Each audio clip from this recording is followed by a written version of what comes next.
Ignition sequence start. 3, 2, 1. Range is hot.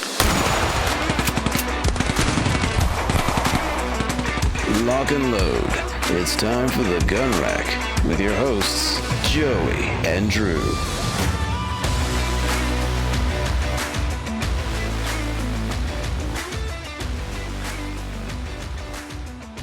Hello, everybody, and welcome to the Gun Rack Sonoran Desert Institute School of Firearms Technology's official podcast. I am Drew Poplin, coming to you today, and we got a special treat for you today. As you can tell from the title, we are doing Spooky Stories for Firearm Owners. Whoa, ho, ho, ho, ho, ho. Okay, well, yeah, so basically, I've compiled some spooky or scary or frightening stories from different message boards. I recruited the help of ChatGPT to make one, and I've made my own. I don't know if we'll get to it today, but yeah, I figured with it being the Halloween season, spooky season here, just have a quick fun episode for you guys today. Now, I do want to say, I don't know what everyone's weekend plans are. Going to a pumpkin patch or, a little festival or anything like that.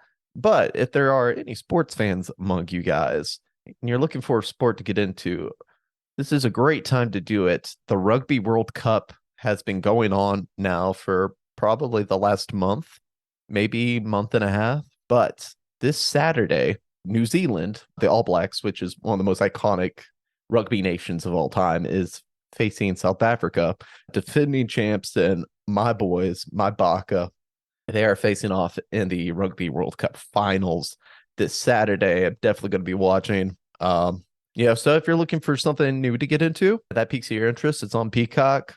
That's how I've been watching them. Yeah, so just throwing that out there into the ether, and you do with that what you will.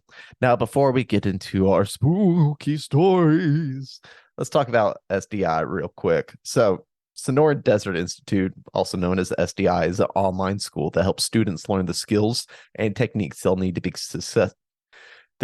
successful in the firearms and unmanned technology industries. SDI is accredited by the Distance Education Accrediting Commission, that's the DEAC. Currently, we offer 2 programs in firearms technology. We have the Associate of Science in Firearms Technology and the Certificate in Firearms Technology Gunsmithing. So, if you want more info about either of those or both of those, or just what SDI is in general, check out our website. It's www.sdi.edu. Again, that's www.sdi.edu, and check them out for more information. Now, on to our spooky stories. So I basically just have this thread open on shotgunworld.com, and I don't know, I'm going to read through, I guess, 2 of these, see if they're any scary, but yeah, here we go. Here's the first one from Lancer 6. Long years ago, when I was in my second or third childhood, maybe 28 or 29 years old at the time, a client ordered a special gift for me. It was a Mark V Weatherby Lefty and 300 Weatherby Magnum. Came equipped with a Weatherby 3x9, Bueller mounts, Toral sling, and a hard case. Needless to say, I was dumbfounded. He had tipped off the late Jack Estes, the hand-loading guru of San Antonio, that he had ordered the gun. So Jack made up 8 different loads in lots of 5 each.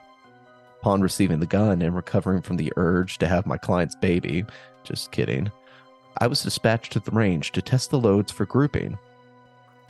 Have you ever fired 40 rounds of 300 Weatherby in one afternoon? Yeah. Anyway, there was a nice older gentleman, at least age 80, at the range, shooting a lovely custom rifle in 22 250 Remington. He noticed me setting up the Weatherby and came over to ooh and ah a bit. Then he disappeared from my view. Later, as I was nearly finished with my exercise and masochism, and it was getting dark, I touched off a round. Almost simultaneously, I heard a loud thump. few seconds later, the old chap stumbled around the partition that separated my firing point from his. He had a massive nosebleed and was very unsteady on his feet. It seems he laid over the rifle rest area and stuck his head out of the firing port in order to quote, see how much fire came out of that monster. His eyes were bloodshot, his speech was slurred, and I was scared. The thump was his head bouncing off the frame of the firing port. After we got the nosebleed stop, I asked, for the record, just how much fire had come out of the muzzle. He yelled back, being nearly deaf for the time being, and probably until death. Quote, that son of a gun shot a sheet of fire at least 8 feet. To this day, I never understand how anyone, much less an experienced shooter, could put their face parallel with and no more than 36 inches away from the muzzle of any weapon, much less a real fire breather. True story. I'm sure the old gentleman has gone to the great range in the sky by now.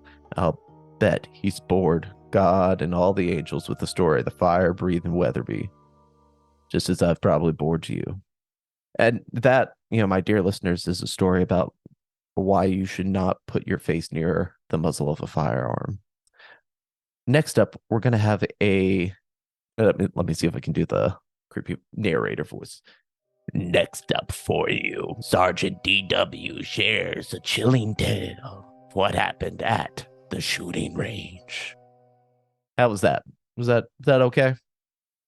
Yeah. Anyway, yeah, so this is from, it's SGT DW. I'm assuming that's Sergeant DW. Same forum, same thread. So he says, about 20 years ago, I used to shoot twice a week at indoor range after work. Well, I went inside and the owner of the range told me that a bunch of security guards were coming to qualify and that I would have to wait until they were finished. Well, in about 20 minutes, several of them showed up, and their range officer, who was also carrying a large suitcase, he set the suitcase on the counter and opened it. Inside were 10 or 15 Model 10 and Model 15 Smith & Wessons. They really looked like they'd seen better days, but I was told that whenever a guard is assigned a workstation that requires them to be armed, they pick from the same bunch of revolvers. Well, sitting there, I noticed a very old gentleman standing there in uniform. He must have been around 80. Side note, I wonder if this is just the same guy from the first story, just having awful luck. But, I don't know about awful luck. Maybe, not great judgment at his age, but anyway, he must have been around 80. Well, the range officer told them to pick out a revolver and 50 rounds of ammunition, step through the glass door, post their targets, lay the revolvers on the bench alongside with the ammunition, and wait for instructions. The shooting area and the lobby were divided by a half wall made of cinder blocks and Lexan glass about waist high to the ceiling. This made watching easy. Being taken by the older gentleman, I stood behind the Lexan glass watching him. The range instructor told his officers to draw 6 rounds, load their revolvers, and again lay them down on the bench with the muzzle pointed down the range. I watched the old fella pick up the gun, and he was shaking something terrible and was fumbling around with the cartridges trying to get them loaded into the cylinder. Well, this one's just kind of sad, honestly. It's kind of bumming me out. We'll see it through. Well, he finally did it and laid the pistol down. The range officer then instructed the officers that on his signal they were to pick up their weapons and fire 6 rounds center mass into their respective targets. The whistle blew and the old fella picked up the gun and tried holding it one-handed toward his target. He was trembling badly, and no matter how hard he tried, it seemed to just get worse. All of a sudden, he took his left arm and raised it up and placed his left index finger on the muzzle end of the revolver to steady it. Oh no. I don't like this. I do not like this. Okay, we're gonna push through. So I started hollering at the range officer, but the thickness of the wall and Lexan glass prevented the officer from hearing me. I tried flapping my arms to get his attention, but to no avail. The range officer blew the whistle, and then came the dreaded report from their guns. I saw the old gentleman fire and slowly lower the gun down, place it ever so carefully on the bench. Then he held up what was left of his finger. I was so upset with this that after the ambulance came and took him off, I had no desire to shoot that day. Well, that is just actually really just sad. Not even like, not like pathetic sad or anything. That's just sad. Like I feel bad. Also, this guy's 80. He's trying to get a job as a security guard. I guess props to him for making it that far, assumedly, into the hiring process. Feel bad. I hope he's okay.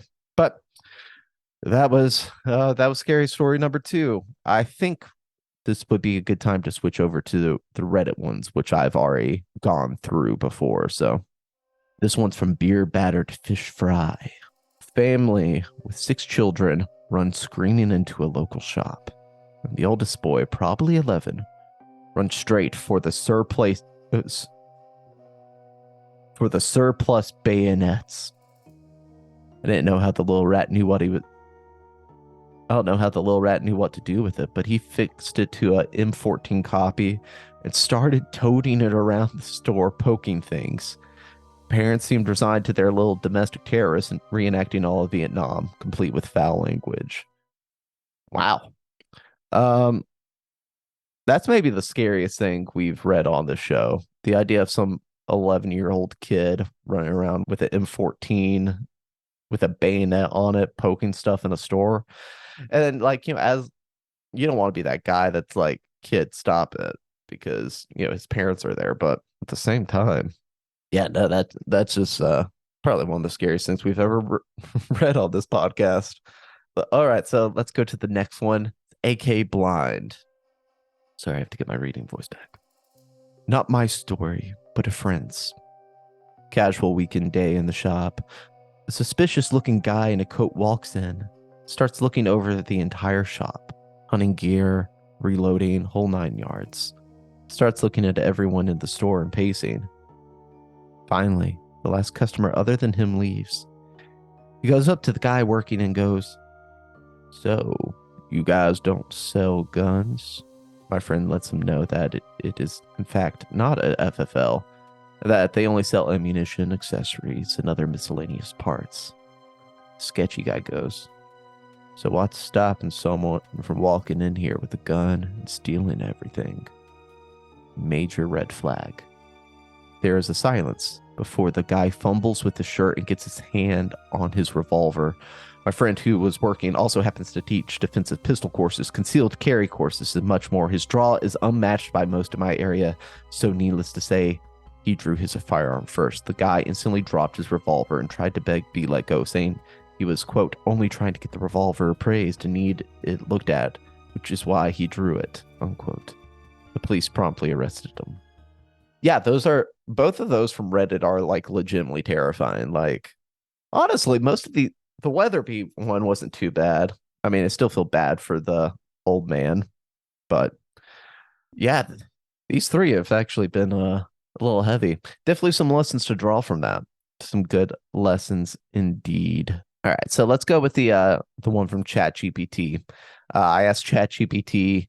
I told him, what the concept of the episode was and if they could write a story. So this is called The Haunted Shooting Range.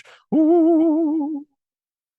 In a quiet, isolated town nestled deep in the woods, there stood an old abandoned shooting range. It was a place that had once been a hub for firearm enthusiasts, but now it lay in eerie silence, shrouded in mystery. One chilly October evening, a group of friends who were avid gun owners decided to explore the range.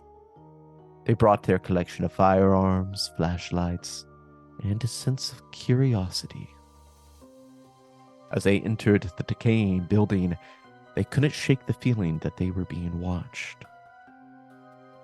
The range's echoing shots seemed to come alive once more as they fired round after round. But as the night wore on, strange things began to happen. Guns that had been carefully placed on tables shifted mysteriously. Targets spun on their own as if guided by an unseen hand. The group started to feel uneasy, but they pressed on, attributing the odd occurrences to nerves and their imaginations. That is, until they heard it. An eerie whisper that seemed to echo from dark corners of the range. "Unload your weapons," the whisper urged, barely audible. The group froze in fear, trying to locate the source of the voice. Their flashlights flickered, casting eerie shadows on the wall. Then, one by one, their guns began to disassemble themselves, as if invisible hands were taking them apart. The group watched in terror as the pieces floated in the air, hovering menacingly. Trembling hands, they decided to follow the ghostly command. They unloaded their guns and placed them on the table. The whisper grew louder, urging them to leave the range. As they fled the haunted shooting range, the group couldn't help but wonder about the ghostly encounter. Had the spirits of gun enthusiasts past returned to ensure the safe handling of firearms? Or was it a warning to respect the power of weapons? To this day, the shooting range remains abandoned, a place where the past and present of firearms ownership. A place where the past and present firearms ownership merge in an eerie and unforgettable experience. Wait, so if the guns were disassembling themselves, like, did they just grab like the levitating guns and then unload them like that? And then did they take the guns with them? I don't know. I mean, hey, it's ChatGPT, so you got to give it a break. But how it should have ended. The gun should have like reassembled itself and everything's back to normal, and so they leave. But when they get home, they find that the recoil spring is missing. Oh, yeah, something like that. So, with that, that's all we have. As I mentioned, I have a concept in my head. The story is called The Golden Optic, but I don't know, I feel like I want to do it justice. So I'm going to ruminate on that a little bit, try to come up with something actually halfway decent. And yeah, maybe I can present it to you guys some other point. Who knows? Maybe next week. But yeah, for now, this has been the Gun Rack. Again, just want to have a fun episode with some spooky stories. A lot of them were a little bit more terrifying, especially reading them out loud than I maybe initially had thought. But with that being said, again, we really want to emphasize, be careful out there, guys. There's a lot of ways that things can go wrong when you're dealing with firearms. So just be careful, be smart, remember your training. And until next time, have fun, stay safe, and we will see you at the range. Sonoran Desert Institute is an online school accredited by the DEAC. It is headquartered at 1555 West University Drive in Tempe, Arizona. For more information about how you can craft your firearms future, visit sdi.edu.